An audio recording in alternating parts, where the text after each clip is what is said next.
di Saksi Yehova mungkin ya. Ya udah kayak agnostik gitulah kurang lebih ya, karena menurut saya agama tuh nggak ada yang benar kecuali Saksi Yehova, tapi saya nggak bisa menerima Saksi Yehova itu memberikan peraturan seperti itu gitu kan. Nah saya jadi udah pikir ya udahlah biarinlah, saya mendingan film. Mungkin udah ada yang pernah mendengar mengenai perjalanan hijrah saya dari seorang mantan kafir ya, boleh dibilang mantan kafir lah ya, saksi Yehova gitu. Dulunya sebelum Saksi Yehova saya sempat Buddha, karena saya sekolah di Buddha waktu dari TK sampai SMA tuh sekolah Buddha, jadi otomatis saya Buddha gitu. Dan kebetulan mama saya juga kan Konghucu sih, saya sempat diajak ke kelenteng seperti itu kan, karena saya keturunan Tionghoa, diajak ke kelenteng. Terus terakhir mama saya masuk Buddha Jepang, nah saya juga sempat diajak juga tuh ke Buddha Jepang tuh. Saya belajar juga, bukan belajar sih apa sih, ya diikut-ikut lah, masih kecil gitu kan, suruh sembayang gitu ya, ikut mama sembayang gitu kan, ada kayak baca-bacaannya lah, doa-doanya pakai bahasa Jepang tapi tulisan Latin gitu. Saya sampai hafal juga itu di buku doanya kecil kan, karena pagi baca doa itu gitu ya, terus siang, pagi, sore, kalau nggak sehari pokoknya 3 kali lah doanya, sampai hafal juga gitu saya, karena sering ikut, ada perkumpulannya saya juga disuruh ikut, namanya masih kecil kan belum terlalu memikirkan agama lah, jadi masih ikut-ikut orang tua gitu. Nah pas sudah mulai SMA, saya waktu itu kan karena ikut pelajaran agama Buddha disuruh ke wihara di Mangga Besar waktu itu. Nah ikut-ikut aja, ikut sembahyang. Nah teman saya sebangku saya nih, teman deket lah ya, namanya Lilis tuh, saya masih ingat, Lilis Suryani. Nah dia tuh ngomong ke saya satu kali nih, katanya, nama saya kan sebelum jadi muslimah kan Frida ya, aslinya kan Frida, sekarang kan Siti Farida Mutmainah atau Sifana. Nah jadi saya dulu Dak gitu, dia manggil saya Dak gitu, Dak, bukan Dak, Frit, kalau saya panggil sekolahnya Frit, lu mau nggak belajar Alkitab yuk, katanya. Gua lagi belajar Alkitab nih sama Cici, kata dia bilangnya Cici, kata dia pikir orang Cina, padahal orang Batak gitu ya, orang Batak kan putih-putih kan. Sama Cici nih baik orangnya nih, lu belajar mau nggak, gratis kok, kata dia. Kayak gimana sih, saya nggak tahu Alkitab sama sekali, nggak tahu tentang Alkitab lah, tentang Bible gitu ya, nggak tahu saya. Oh ya, bolehlah, saya memang suka main ke rumah si Lilis ini di daerah Laksa situ, Jembatan 5 kan. Diajakin saya ke rumah dia tuh, terus denger aja, oh kayak gini. Saya nggak tahu itu Saksi Yehova, nggak tahu awalnya. Saya pikir belajar Bible gitu kan. Ya udah belajar. Nah udah gitu ternyata saya dengar ini nama Allah itu Yahweh, katanya YHWH atau Yahweh atau Yehova. Ada di kitab apa tuh, di bilangan apa ulangan gitu nggak salah, tulisannya huruf besar semua, itu Tuhan. Itu katanya itu Yahweh itu aslinya, cuma diganti sama LAI jadi Tuhan, huruf besar semua, kata dia gitu. Aslinya tuh bahasa Ibrani tuh Yahweh, kata nama Allah kita itu Yahweh, kata mereka begitu kan. Nah udah, terus mereka mengajarkan Yesus itu utusan gitu kan, bukan Tuhan. Nah menurut saya ini ajaran ini masuk logika saya lah gitu kan. Saya sih belum tahu secara mendetail mengenai ajaran kekristenan selain Saksi Yehova, cuman pas saya dengar sih memang pas sudah mulai besar gitu saya sempat waktu itu kan ke gereja GKI juga. Nah di situ kan memang mereka kan menuhankan Yesus tuh. Saya bandingkan dengan SYC, kok SYC nggak menuhankan Yesus nih. Nah menurut saya justru lebih masuk di akal ajaran dari SYC gitu loh, dari Saksi Yehova ini kan. Nah terus tuh saya belajar, tapi saya dengar lagi mama saya bilang gini, lu Saksi Yehova tuh sesat, ngapain lu belajar Saksi Yehova gitu kan. Saya pikir sesat apanya gitu kan, mereka orangnya baik kok, terus kan ajarannya juga masuk akal gitu ya menurut saya waktu itu kan. Nah udah gitu udah saya belajar, terus saya mah kan orangnya termasuk religius ya, kalau saya udah satu agama menurut saya itu benar, saya terus gitu. Jadi saya nggak peduli apa kata orang, mau sesat kayak apa kayak, menurut saya itu udah ajaran itu benar, ya udah saya belajar terus gitu. Jadi saya orangnya nggak pernah mempermainkan masalah soal agama lah gitu, serius gitu. Nah udah belajar sampai dibaptis, terus udah dibaptis. Nah saya mulai tuh diajarin jawab pertanyaan dulu tuh, udah selesai 2 buku saya belajar jawab pertanyaan, ada 100 pertanyaan kalau nggak salah. Sebelum dibaptis jawab pertanyaan, terus baptis, baru saya diajarin tuh boleh diikut-ikut mengabar dari rumah ke rumah gitu. Jadi saya ya disuruh jadi penginjil lah, karena menurut mereka itu kan di dalam Bible katanya dikatakan kita harus memberitakan Injil kepada Yesus kan berkata katanya pergilah jadikanlah semua bangsa muridku gitu kan. Kenapa kita nggak pergi, kita di rumah aja, ya kita harus pergi, kata mereka, harus mengabar katanya. Ya udah saya ikut tuh mengabar, walaupun saya masih junior kan, masih junior, jadi saya ikut senior saya berdua cewek juga gitu. Mereka yang junior senior ini yang mengetuk pintu gitu kan. Terus saya juga diajarin kalau misalkan lihat-lihat ada rumah orang Islam jangan dimasukin katanya gitu kan. Yang ada kelihatannya orang Islam nih kita lewatin aja, kita carinya orang-orang non muslim lah gitu. Kayak Buddha, Kristen, Hindu apapun itu boleh kecuali Islam. Saya juga nggak bertanya kenapa sih nggak boleh orang Islam. Cuman saya dengar-dengar mereka bilangnya karena orang Islam itu kan katanya nggak boleh ada keyakinan mereka itu nggak boleh kita ngajak masuk orang ke agama kita gitu loh. Jadi kan kita tinggal di negara yang mayoritas Islam gitu kan. Jadi kita sebaiknya yang menghindari konflik seperti itu gitu loh. Karena kan nggak boleh, dalam Islam kan memang nggak boleh kita mengajak orang masuk ke agama kita gitu. Ya kan, atau orang lain ngajak kita masuk ke agama dia kan juga nggak boleh gitu kan. Jadi Saksi Yehova ini mengajarkan kepada saya juga nggak boleh mengabar ke rumah-rumah orang Islam gitu. Jadi ya udah saya mah nurut-nurut aja lah, pokoknya udah nggak boleh ya udah ikut-ikut. Jadi saya memperhatikan teman saya ini ngabar, oh caranya begini, basa-basi dulu lah gitu kan, gimana caranya supaya pemilik rumah ini tertarik gitu. Kita bukan jual majalah loh, katanya kita ini menawarkan berita baik dari majalah ini namanya Menara Pengawal gitu kan. Kita bukan jual majalah, kalau mereka itu bilang kita bukan jual majalah, ini majalah kalau perlu dikasih gratis juga nggak apa-apa gitu. Yang penting mereka menerima berita baik gitu dari Injil gitu, dari Bible kayak gitu. Udah lumayan lama juga sih saya ngabar, tapi saya kadang-kadang saya juga bantu menambahkan juga ketika teman saya lagi ngasih kesaksian ke pemilik rumah gitu. Nah udah gitu saya sempat vakum juga tuh, waktu itu ya berapa lama tuh nggak aktif lah. Saya waktu saya nggak aktif itu saya sempat juga tuh ke gereja-gereja diajak teman saya itu mah, bukannya saya mengimani, cuma sekedar diajak. Saya pengen tahu ini gereja ini kayak gimana sih gitu, saya penasaran juga kan. Gereja Pantai Costa pernah saya lihat gitu, saya sempat shock juga gitu kan, kok ibadahnya kayak gini kan, berbeda ya sama Saksi Yehova ya. Kalau Pantai Costa itu kan lebih heboh gitu, kayaknya ada bahasa roh gitu, terus ada tiba-tiba lagi berdoa, tiba-tiba Yesus gitu, tiba-tiba teriak-teriak gitu, saya kan kaget gitu ya, ini orang kenapa gitu ya. Terus ada lagi teman saya ngajak lagi ke gereja Katolik gitu, kok kayak gini. Kalau gereja Katolik lebih tenang sih, tapinya ya banyak patung-patung gitu kan di dalamnya, terus gitu kan, oh kayak gini ya. Saya sekedar pengen tahu aja gitu, tapi saya udah yakin gitu Saksi Yehova tuh yang paling benar gitu di antara semua, karena nggak menuhankan Yesus, cuman kepengen tahu cara beribadah dari gereja lain tuh seperti apa sih gitu kan. Ternyata berbeda ya dengan Saksi Yehova gitu. Saksi Yehova itu kan kayak dengerin ceramah, kita duduk aja gitu dengerin ceramah, udah gitu udah. Memang ada nyanyi-nyanyi tapi nggak lebih fokus ke nyanyi gitu. Kalau mereka itu nggak ada nyanyi-nyanyi juga sih seperti itu. Nah terakhir tuh saya ketemu sama teman saya, kalau saya bisa hijrah ke Islam itu ya, maksudnya kenapa saya bisa menemukan Islam gitu. Itu ketika itu teman-teman saya memang mayoritas kan Muslim ya, karena saya kan nggak membeda-bedakan agama. Itu saya lagi vakum juga di Saksi Yehova. Saya udah meninggalkan Saksi Yehova karena menurut saya Saksi Yehova itu terlalu ekstrim ya dalam hal pergaulan gitu. Jadi mereka itu nggak suka ngelihat kita tuh deket-deket, ada hubungan dekat gitu dengan lawan jenis yang bukan Saksi Yehova gitu. Jadi terlalu mengekang. Saya orangnya nggak suka begitu. Menurut saya biarin aja sih, namanya kita mau bergaul gitu kan. Nah jadi saya di situ udah mulai malas gitu. Saya udah mulai nggak ikut perkumpulan mereka gitu. Kalau ke balai kerajaan udah nggak suka datang. Mereka sempat nyamperin ke rumah saya, tapi saya udah mulai malas lah gitu. Akhirnya kebetulan teman saya ada yang Muslim ini, dia kan tahu gitu ya, saya tuh udah mulai nggak terlalu aktif lah, udah nggak ada kegiatan agama gitu.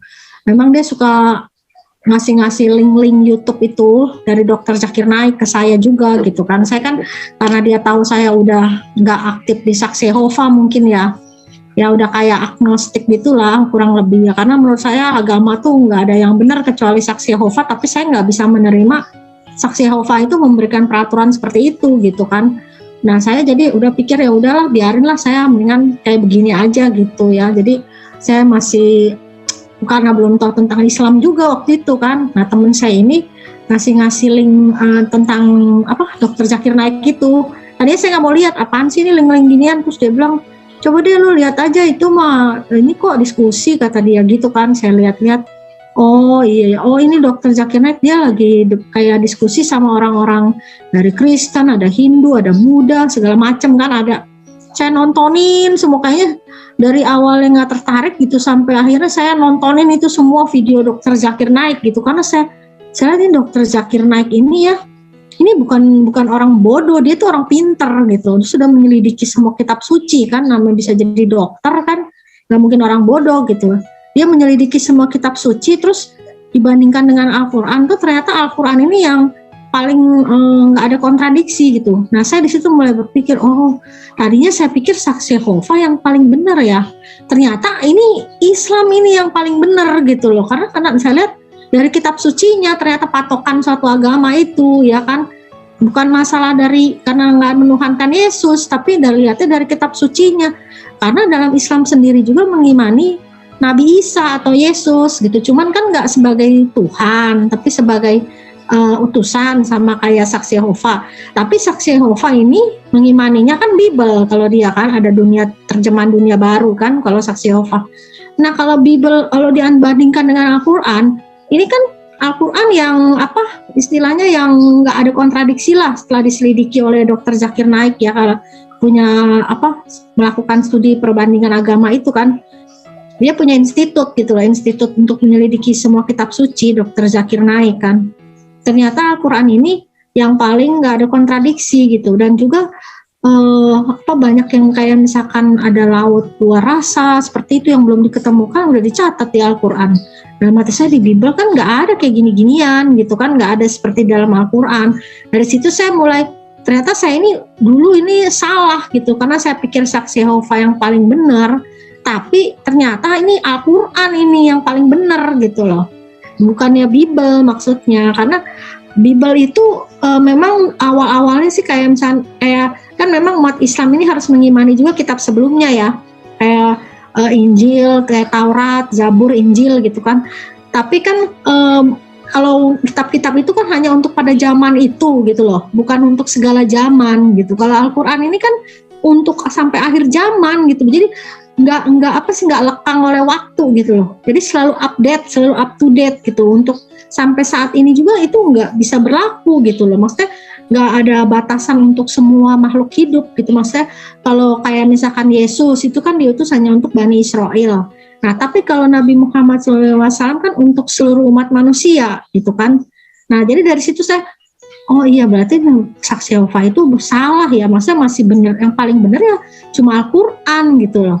Ya kan saksi Yehova juga nggak mengimani Nabi Muhammad, nggak mengimani Al-Quran, walaupun mereka itu tauhid gitu kan, nggak menuhankan Yesus, tapi tetap yang agama itu kan kalau di sisi Allah cuma Islam. Nah dari situ saya merasa yakin, oh ternyata nih pilihan saya ini dulu ini nih saksi Yehova itu yang saya anggap paling benar itu ternyata salah juga gitu loh. Ternyata ya Islam yang seharusnya dari awal saya pelajari gitu loh. Seperti itu sih Aki kurang lebih.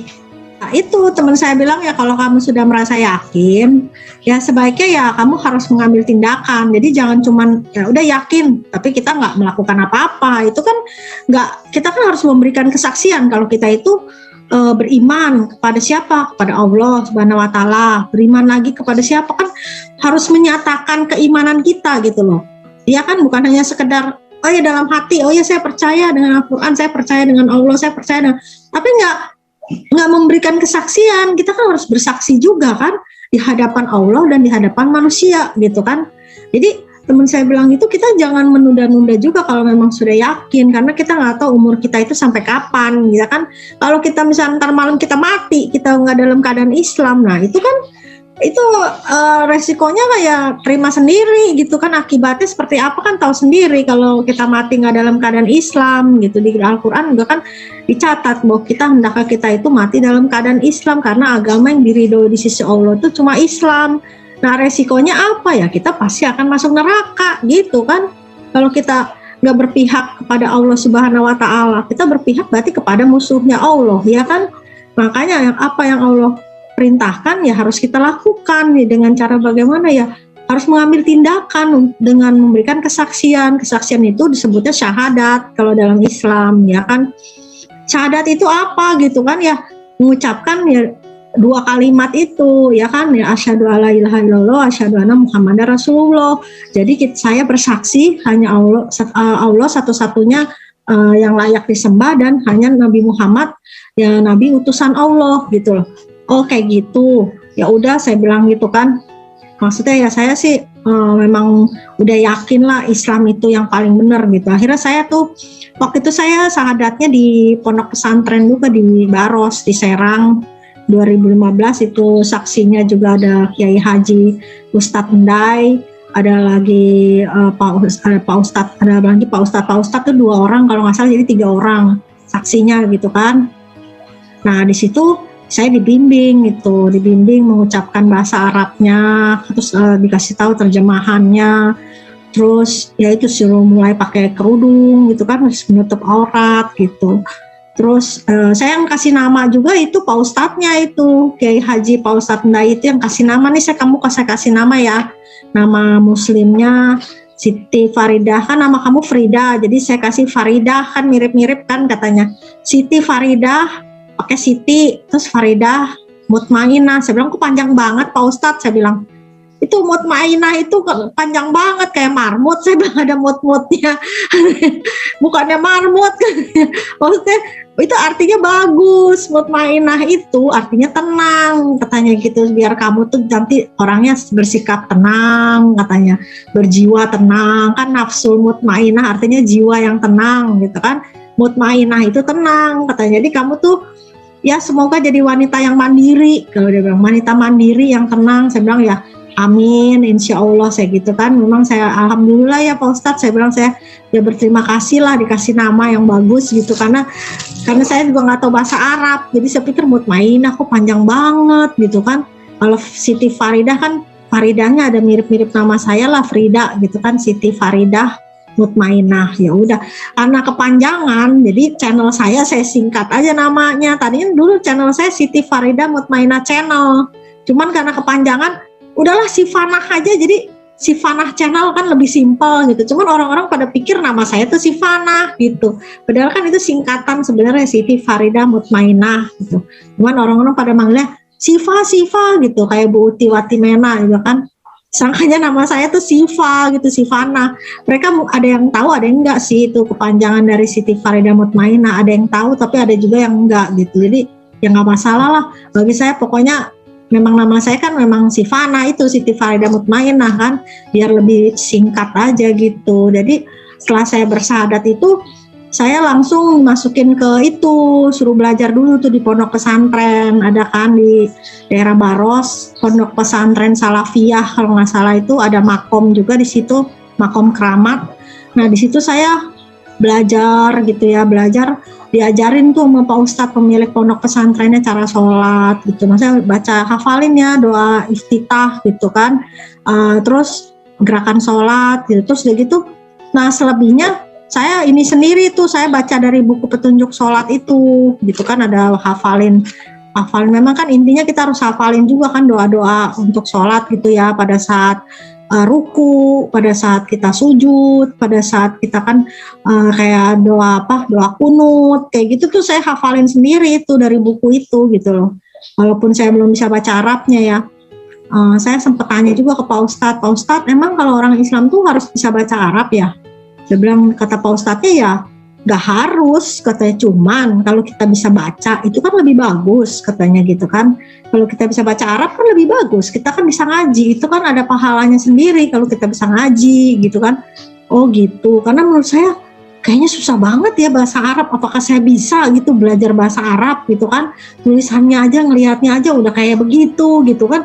Terus akhirnya ya udahlah, cuman dalam hati belum ada keinginan mau belajar bahasa Arab, belum ada waktu itu. Nah seraya waktu berjalan tuh saya juga masih belum terlalu hafal ya, jadi kadang pakai kerudung, waktu itu sih masih pakai kerudung, lama-lama saya nggak pakai kerudung gitu kan, sampai mereka tuh kadang-kadang kayak di tempat mama saya gitu ya, dulu saya waktu nggak pakai kerudung mereka nggak nyangka saya Islam karena saya nggak pakai kerudung kan, tapi justru sekarang udah berapa tahun belakangan ini kan saya pakai kerudung terus, mereka baru oh sekarang berhijab ya, disangka mereka saya tuh baru masuk Islamnya sekarang karena melihat saya berkerudung terus gitu, padahal kan udah dari dulu, cuman dulu kan saya kadang masih nggak pakai kerudung maksudnya gitu, belum secara kafah lah. Waktu habis adat sih pakai, cuman setelah itu saya kira-kira setahun apa pakai, terus begitu saya nggak pakai tuh, kan saya dari 2015 berarti udah 7 tahun ya. Nah pas tahun yang keduanya apa saya udah mulai nggak pakai juga, terus nah saya mulai dapat hidayah lagi nih, udah berapa tahun terakhir, 4 tahun terakhir kali mungkin ya, saya baru pakai kerudung terus gitu. Jadi saya mulai Allah mulai kasih saya hidayah lagi gitu. Jadi waktu itu saya nggak sholat juga masih bolong-bolong lah, maksudnya belum 5 waktu gitu ya, jadi belum secara kafah karena ya begitulah sibuk sama dunia gitu kan, nyari duit gitu. Jadi terus juga saya masih ya gitulah terlibat dengan kayak misalnya kegiatan duniawi gitu, suka nyanyi lah di semule kayak gitu kan, pokoknya nggak bermanfaat lah seperti itu. Nah terus suami saya sempat negur saya juga waktu itu kan, saya udah mulai udah menikah lagi gitu, dapat suami muslim, negur saya juga, kamu daripada nyanyi semule mendingan kamu ngaji gitu kan. Saya masih nggak selalu saya tanggepin gitu suami saya, orang saya demen nyanyi gitu kan, saya nyanyi aja. Udah gitu udah tuh pas terakhir ini nih, semenjak saya bilang dapat hidayah itu, saya mulai tersadar gitu ya, kayak seolah-olah Allah tuh kayak ngasih tahu saya, kamu tuh harus nurut apa kata suami kamu gitu. Jadi istri tuh harus begitu, harus kalau suami nasihatin apa tuh harus nurut, karena saya kan orangnya keras juga ya. Jadi saya mulai mempertimbangkan, oh iyalah saya udah nggak mau nyanyi di semule gitu kan, saya nutup aurat, pakai kerudung. Ya suami saya sih senang gitu ngelihat perubahan dalam diri saya gitu ya. Maksudnya udah mulai mengikuti saran suami lah gitu kan. Ya terus saya mulai pengen belajar ngaji gitu. Saya panggil guru ngaji ke rumah gitu. Itu awalnya itu saya belajar ngaji juga karena saya tuh di sebelah kontrakan saya tuh suka ada majelis taklim kan, pengajian ibu-ibu. Suami saya bilang, kamu ikut pengajian tuh. Saya bilang, aduh saya pengen sih, cuma saya nggak punya baju gamis saya bilang gitu. Masa saya pengajian pakai celana panjang, saya bilang pakai kerudung, kan nggak lucu kan, orang-orang ibu-ibu pada pakai baju gamis. Saya bilang bagus, sampai pengen beli baju gamis aja, ya Allah saya bilang nggak punya duit ya buat beli baju gamis, sampai begitu kan saya kan. Akhirnya udah dah, nunggu suami saya dapat THR waktu itu, beli saya baju gamis yang murah-murah aja, saking kepengen pengajian itu gitu loh. Saya sampai dalam hati saya, Allah saya pengen pengajian, kalau ngedengerin ibu-ibu di sebelah tuh lagi pengajian tuh kepengen gitu loh, kepengen ikut gitu, sampai ya Allah saya tuh pengen punya baju gamis, ya Allah saya bilang saya pengen ikut pengajian itu loh. Di ibu-ibu di sebelah itu kan suka sholawat gitu ya, kayaknya mungkin Allah, ya bukannya mungkin ya, memang Allah dengar gitu kan, mungkin keinginan hati saya gitu. Pas THR udahlah saya belilah baju gamis yang murah-murah gitu kan, beli aja berapa biji kayak gitu sekalian gitu kan buat saya pengajian. Akhirnya saya pengajian. Nah di pengajian itu awal mula saya tuh ketemu ibu-ibu yang bisa ngajarin saya ngaji gitu loh. Mungkin itu juga salah satu keinginan saya kan, pengen bisa ngaji. Ya Allah tuh dengar gitu, tahu gitu keinginan saya tuh pengen bisa ngaji, pengen punya baju gamis, itu tuh dipenuhin semua gitu sama Allah. Jadi saya diketemuin sama ibu-ibu, pas duduk di sebelah saya ada ibu-ibu kan. Nah dia yang mimpin pengajian itu waktu itu, karena Bu Ustazahnya nggak datang. Terus saya bilang, Bu, saya kan kenalan dulu dong, saya mau alaf Bu. Oh ya alhamdulillah kan dia gitu kan. Iya Bu, saya pengen belajar ngaji Bu, tapi saya bingung nih nyari guru ngajinya siapa ya. Oh saya bisa katanya ngajarin. Saya bilang, wah alhamdulillah, itu pas sebelah saya guru ngaji gitu loh. Akhirnya ya kapan yuk kita belajar dulu. Akhirnya tiap hari tuh saya seminggu 5 hari tuh belajar sejam, walaupun cuma sejam karena dia juga sibuk kan, suka ngajarin ke tempat lain juga gitu keliling. Sejam ya, saya cuma bisa sejam aja, nggak apa-apa lah, cukup sejam, tapi kita tiap hari katanya. Oh ya udah, Senin sampai Jumat atau Senin sampai Sabtu kalau nggak salah deh, saya lupa. Wah tiap hari aja sejam. Nah di situ tuh beliau ini kebetulan memang dari lulusan pesantren gitu, udah biasa ngajar. Jadi tuh saya yang tadinya otaknya mungkin udah rada kurang cepet itu ya apa mengingat gitu loh. Diajarin sama beliau ini langsung cepet gitu karena beliau ngajarinnya tuh teorinya tuh bagus gitu menurut saya. Jadi untuk yang belum tahu huruf hijaiyah gitu kayak saya kan, jadi saya kan pertama lihat bentuknya tuh kayak huruf ba gitu kan, sa gitu kan ya. Terus segala yang pokoknya susah-susah lah saya melihatnya titiknya nak gitu. Bukan lihat titiknya, lihat bentuknya. Terus saya bilang, saya nggak ingat-ingat ya, ntar ketukar-tukar ba sama tak, ketukar-tukar gitu. Kata ibu ini, jangan lihat bentuknya, lihatnya tuh titiknya, katanya. Titik di bawah itu ya, katanya titik di atas tuh tak, kalau titiknya 2, katanya. Kalau di bawah 1 ba, di atas 1 na. Oh gitu, iya karena kenapa kalau lihat bentuk, kalau huruf Arab tuh kalau udah disambung, kamu nggak kelihatan bentuknya lagi, katanya. Oh iya ya, saya pikir-pikir iya juga sih. Saya kayaknya mau mengingat tuh kan susah, begitu dikasih tahu beliau begitu langsung saya oh iya bener juga. Terus saya langsung mulai cepet ingat gitu. Maksudnya 25 kan lumayan juga dihafalin ya kan. Nah akhirnya langsung cepet ingat, langsung saya dalam waktu berapa bulan gitu ya udah langsung bisa gitu ya. Terus beliau juga sempat gini, Bu, katanya ngomong ke saya, Bu, Ibu nyangka nggak katanya Ibu tuh bisa secepat ini hafal huruf hijaiyah gitu. Udah sampai Iqra berapa waktu terakhir sama dia Iqra 4 ya. Ibu pernah terpikir nggak Ibu tuh bisa belajarnya secepat ini gitu? Enggak, saya bilang. Saya juga nggak pernah nyangka Ibu bisa secepat ini, katanya dia gitu. Ya ini karena Ibu tuh Allah tuh tahu ibu tuh kepengen cepet bisa ngaji, makanya Allah permudah katanya gitu. Semua itu kembali ke niat kan. Kalau niat kita tuh lillahi ta'ala, kita pengen cepet bisa ngaji nih, pasti Allah permudahkan gitu usaha ibu, ikhtiar ibu tuh untuk bisa ngaji gitu. Kalau Allah tuh tahu, maksudnya keinginan hati seseorang tuh pasti Allah tuh tahu gitu. Dan Al-Quran itu nggak sulit bagi orang-orang yang mau belajar gitu, yang memang sungguh-sungguh mau belajar gitu, kata ibu itu kan. Saya bilang, iya juga sih ya Bu, saya juga nggak nyangka loh. Tadinya saya pikir apa saya bisa belajar ngaji, kalau saya masih muda mah mungkin gampang ya ngingetnya ya. Nah ini kan saya kadang-kadang lupa, itu aja kalau nggak diajarin itu ibu aja saya ketukar-tukar, ntar